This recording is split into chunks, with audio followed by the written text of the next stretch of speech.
కింద పట్టలేదు, కట్టేశాడు పరమేశ్వరుడు. పాపం అవతల ఉన్న శిఖరం మీద భగీరథుడు నిలబడ్డాడు. గంగ కిందకు వస్తుంది, పాతాళానికి తీసుకెళ్దాం. కొన్ని ఏళ్ళు గడిచిపోయింది, ఆయన తల్లో పడ్డం కనబడుతోంది, కింద పడ్డం కనబట్టలేదు. కనీసం ఓ చుక్క ఇలా పక్క నుంచి జారట్లేదు. చూశాడు.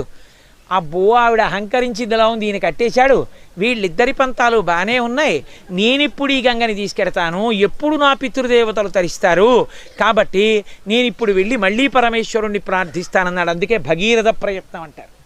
పట్టు విడిచిపెట్టకుండా మళ్ళీ వెళ్ళి శంకరుణ్ణి ప్రార్థించాడు.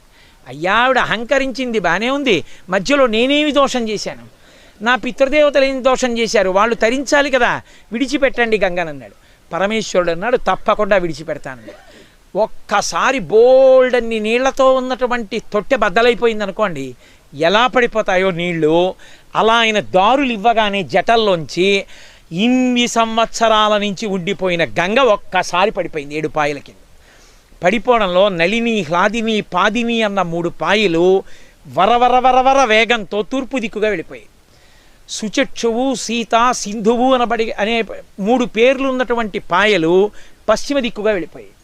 ఒక్క పాయ మాత్రం యతో భగీరథో రాజా తతో గంగా యశస్విని జగామ చరితా శ్రేష్ఠ సర్వపాప ప్రణాశిని.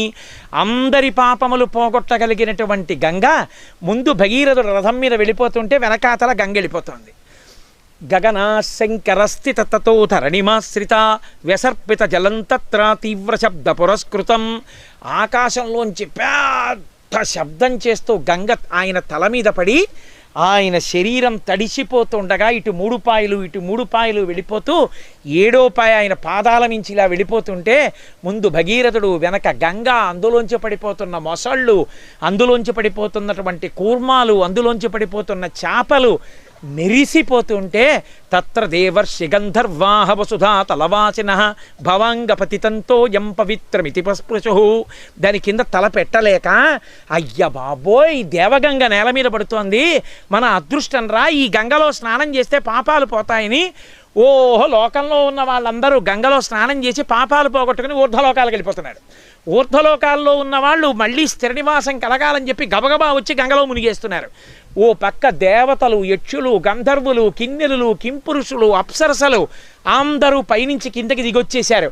అపురూపమైనటువంటి దృశ్యం, పైనుంచి పడుతున్న గంగ శివుడి శరీరానికి తగిలి జారిపోతోంది. ఆ ముందు భగీరథుడు, ఆయనతో పాయ వెళ్ళిపోతోంది. అందులో ఇన్ని జలచరములతో గంగ వెళ్ళిపోతుంటే పెద్ద శబ్దం, ఒక చోట వంకర తిరుగుతోంది, ఓ చోట పెద్ద శబ్దంతో నేల కొట్టుకుని పైకి లేస్తోంది.